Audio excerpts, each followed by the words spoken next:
The following message is transmitted at the request of the Louisiana Office of Homeland Security and Emergency Preparedness. An explosion has occurred in outer space involving the Space Shuttle Constitution.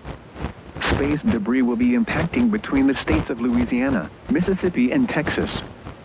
Citizens should stay away from space debris and report its location to law enforcement officials.